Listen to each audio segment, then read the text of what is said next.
Hello বন্ধুরা, welcome to my channel স্বপ্নের শিশুয়ালয়। আশা করি আপনারা সকলে ভালো আছেন। আমি চলে এসেছি আপনাদের জন্য আরেকটি ভিডিও নিয়ে, যেটি নভেম্বর মাসের ইসিসি ডে কীভাবে পালন করেছিলাম সেই বিষয়ে ভিডিও, এবং সেই বিষয়ে খাতা কিভাবে লিখব, কিভাবে মিটিংয়ের খাতা লেখা হবে সেই বিষয়ে এক দিদিভাই বা অনেকেই চেয়েছেন যে পুরনো এগুলো মিটিংগুলো যাতে আমি মিটিংয়ের খাতাগুলো আবার ভিডিওতে দেখাই, সেই জন্য তার অনুরোধে আমি এই ভিডিওটি করেছি। তাহলে এখানে ইসিসি ডে পুরো কথা কি, early childhood care and education scheme. এটি সরকার তৈরি করেছেন কেন? যাতে প্রত্যেকটা শিশুর শারীরিক, মানসিক এবং বৌদ্ধিক বিকাশ হয়। এই বিকাশের লক্ষ্যে সরকার এই ইসিসি ডে পালন করেন এবং কেন্দ্রগুলি শিশু আলয় করার চেষ্টা করেছেন, অঙ্গনারী কেন্দ্রগুলি। তাহলে এখানে আমি প্রত্যেকটা বিষয়ে আলোচনা করব। আগে এখানে আপনি খাতায় প্রথমে লিখবেন ইসিসি ডে পালন, ডেট 18/11/2024 ছিল ওদিন। বিষয় হচ্ছে খেলনা বানানো গ্রামের মানুষের অংশগ্রহণ। ওই মাসের এটি থিম ছিল। মাস নভেম্বর, স্থান আমার কেন্দ্রের নাম লিখেছি, আমার কেন্দ্র নাম্বার লিখেছি, সময় আমি আমার মতো লিখেছি, যেভাবে করেছি আপনারা আপনাদের সুবিধা মতো করবেন। অর্ধ ইংরাজি 18/11/2024 তারিখে দক্ষিণ মাধবপুর অঙ্গনারী কেন্দ্রে মা বাবা, কিশোরী মেয়ে ও গ্রামের বিভিন্ন ব্যক্তিবর্গের উপস্থিতিতে ইসিসি ডে পালিত হলো। উক্ত সভার আলোচ্য বিষয় কি? এখানে কিশোরী মেয়েদেরও আমি ডেকেছি কেন? যাতে তারা এই আমাদের খেলনা বানানোয় অংশগ্রহণ করতে পারে। উক্ত সভার আলোচ্য বিষয় কি? খেলা শুধু খেলা নয়, খেলা দিয়ে কিন্তু শেখা যায়। খেলার মাধ্যমে পড়াশোনা, আমাদের এই যে প্রাক শিক্ষা, এটা প্রথা বহির্ভূত শিক্ষা।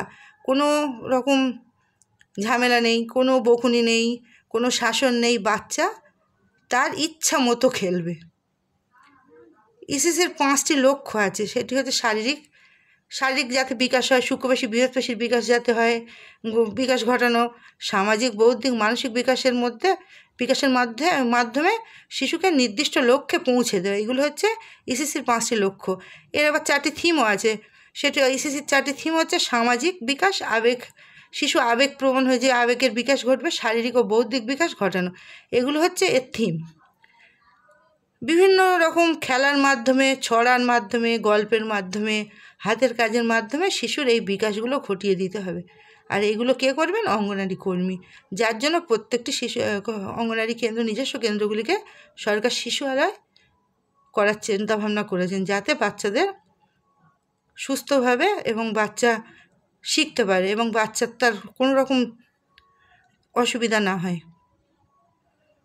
এবার আমাদের এই থিম ছিল ফেলে দেওয়া জিনিস, যে গ্রামের মানুষের অংশগ্রহণ খেলনা বানানো। তাহলে কিভাবে খেলনা বানাবে? খেলনা বানাতে গেলে তো টাকার দরকার, জিনিসের দরকার।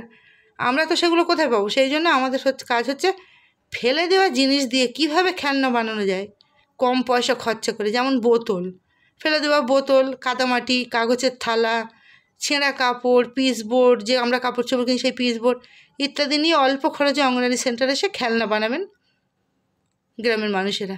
সেই খেলনাগুলো কাদের শেখাবেন? বাচ্চাদের শেখাবেন। আরও যে মাগুলো পারেন না তাদের শেখাবেন, যাতে তারা বাড়িতে এগুলো করে বাচ্চাদের শেখাতে পারে। তাছাড়া আমাদের কেন্দ্রে যদি করে দেয়, ধরুন আমাদের 4টি কর্নার আছে, সবসময় তো টাকা দিয়ে সব কিছু কেনা সম্ভব নয়। সেই জন্য যদি এই ফেলে দেওয়া জিনিস দিয়ে আমরা কর্নারগুলো সাজাই এবং বাচ্চাদের শেখাই, তাতে বাচ্চাদের আমরা অনেক ভালোভাবে শেখাতে পারবো এবং বাচ্চারাও খুশি হবে এবং বাচ্চার মধ্যে এই যে শারীরিক, মানসিক, বৌদ্ধিক, সামাজিক প্রত্যেকটা বিকাশ ঘটবে। তারপর হাতে রং দিয়ে, রঙের হাত ডুবিয়ে হাতের ছাপ দেওয়া, কাপড়ের গিঁট গুনে গুনে সংখ্যা গোনানো, এগুলো হচ্ছে এই খেলার অঙ্গ। এইভাবে বিভিন্ন খেলা আপনারা বাচ্চাদেরকে, মাদের দিয়ে বাচ্চাদের প্রথমে করাবেন, তারপর দেখবেন মারা কতটা শিখলো, মাদের ফিডব্যাক নেবেন, বাড়িতে কিভাবে করায় সেগুলো বুঝতে পারবেন যে তারা করাচ্ছে কি না, করে এইভাবে খেলাটা শেষ করবেন। আমি এই খেলনা বানানোর ভিডিও আগে দিয়েছি, আমার চ্যানেলে দেখবেন যে গ্রামের মানুষের অংশগ্রহণ আছে এই খেলনা বানানোয়। আর প্রত্যেকটা খাতার ভিডিও আপনারা চেয়েছিলেন, সেই খাতার ভিডিও আপনার আমার প্লেলিস্টে যাবেন, আমার চ্যানেলে প্লেলিস্টে গিয়ে দেখবেন প্রত্যেকটা খাতার ভিডিও সেখানে আছে, আপনারা সেখান থেকে সব দেখে নেবেন। এইভাবে করবেন, করার পর মায়েদের ভালো করে বোঝাবেন, মায়েদের মোটিভেট করবেন, করে তাদের বলে দেবেন যে কী করতে হবে, কিভাবে করবে এবং শিশুকে কিভাবে শেখাবে, করে আপনারা মিটিংটা শেষ করবেন। তারপর উপস্থিত ব্যক্তিবর্গের দিয়ে স্বাক্ষর করাবেন। আজকের ভিডিওটি ছিল এই পর্যন্ত। আপনাদের ভালো লাগলে লাইক, কমেন্ট এবং শেয়ার করুন, এবং আরও নতুন নতুন ভিডিও পেতে কমেন্টে লিখে পাঠান। আমি চেষ্টা করবো আপনাদের জন্য সেই বিষয়ে ভিডিও আনার। আর আপনারা আমার চ্যানেলটিকে সাবস্ক্রাইব করুন, আমার পাশে থাকুন, সাথে থাকুন। ধন্যবাদ।